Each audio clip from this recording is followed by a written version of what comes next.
আজি আমি ধুবুৰী জিলা কৃষক মুক্তি সংগ্ৰাম সমিতি আৰু ছাত্ৰ মুক্তি সংগ্ৰাম সমিতিৰ উদ্যোগত চাপৰ ৰাজহুৱা চক্ৰ কাৰ্যালয়ৰ বিষয়াৰ সন্মুখত আজি আমি 64গৰাকী পলিটেকনিকৰ যি প্ৰবক্তা আছে তেওঁলোকক ইতিমধ্যে অসম চৰকাৰে কি কৰিছে, চাকৰিৰ পৰা কি কৰিছে, বৰখাস্ত কৰিছে। যি সময়ত অসম চৰকাৰে ক্ষমতা দখল কৰাৰ কাৰণে কি কৰিছিল, চাকৰি দিব বুলি ক্ষমতা দখল কৰিছে, সেই সময়ত কি কৰিছে, শিক্ষকসকলক বৰখাস্ত কৰিছে। ইয়াত দুৰ্ভাগ্যজনক কথা। গতিকে আজি আমি আন্দোলন কাৰ্যসূচীৰ জৰিয়তে অসম চৰকাৰক ধিক্কাৰ জনাইছোঁ আৰু আমি দাবী উত্থাপন কৰিছোঁ অতি শীঘ্ৰে এই প্ৰবক্তাসকলক পুনৰ চাকৰিত নিযুক্তি প্ৰদান কৰিব লাগিব। অন্যথায় আজি আমাৰ এই আন্দোলনৰ কাৰ্যসূচী আৰম্ভ হৈছে। অন্যথায় আমি ইয়াতকৈ আৰু তীব্ৰতৰ গণতান্ত্ৰিকভাৱে আন্দোলন কৰিবলৈ বাধ্য হ'ম।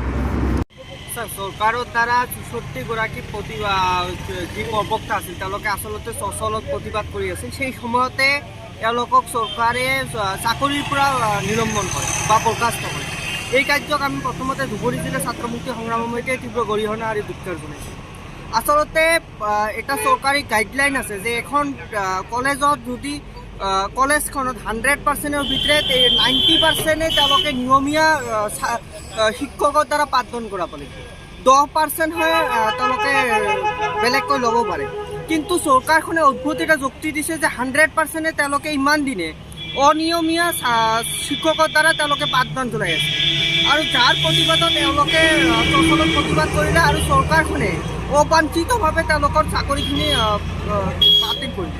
এই কাৰ্যক আমি তীব্ৰভাৱে গৰিহণা দিছোঁ আৰু এটা কথা স্পষ্টভাৱে জনাই দিছোঁ যে অতি শীঘ্ৰে এই মানুহখিনিক, এই 64গৰাকী প্ৰবক্তা চাকৰি ঘূৰাই দিব লাগে।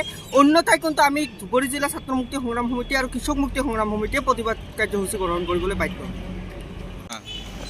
ধুবুৰী জিলা ছাত্ৰ মুক্তি সংগ্ৰাম সমিতি আৰু কৃষক মুক্তি সংগ্ৰাম সমিতিয়ে চাপৰ ৰাজহুৱা চক্ৰ কাৰ্যালয়ত আমি অৱস্থান ধৰ্মঘট কাৰ্যসূচী ৰূপায়ণ কৰিছোঁ। আপোনালোকে জানে যে পলিটেকনিকৰ প্ৰবক্তাসকলক ইতিমধ্যে 64গৰাকী প্ৰবক্তাসকলক ইতিমধ্যে অব্যাহতি দিছে। এই কাৰ্যক আমি ধুবুৰী জিলা ছাত্ৰ মুক্তি সংগ্ৰাম সমিতিৰ ধিক্কাৰ আৰু গৰিহণা জনাইছোঁ।